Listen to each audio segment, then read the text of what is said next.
Guys, നിങ്ങൾക്ക് ദൈവത്തിൻ്റെ number അറിയാമോ? എന്നാൽ ഞാൻ നിങ്ങൾക്ക് ദൈവത്തിൻ്റെ നമ്പർ കാണിച്ചു തരാം. ഇതാണ് ദൈവത്തിൻ്റെ നമ്പർ. ഇങ്ങനെയാണ് നമ്മൾ ജീവിച്ചിരിക്കുന്നത്.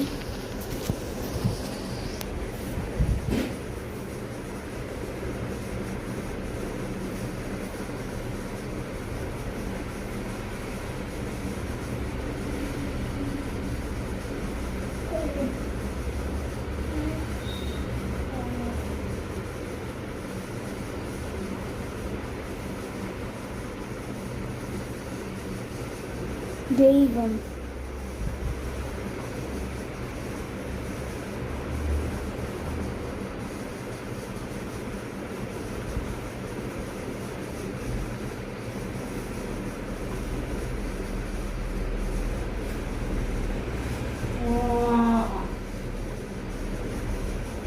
ഇതാണ് ദൈവത്തിന് നമ്പർ. ദൈവം കിട്ടി. ഇതെല്ലാം കൂടെ കൂട്ടിപ്പോൾ എനിക്കിത് കിട്ടി. ദൈവത്തിന് നമ്പർ. ലൈക്കും സബ്സ്ക്രൈബും ചെയ്യണേ. ബൈ.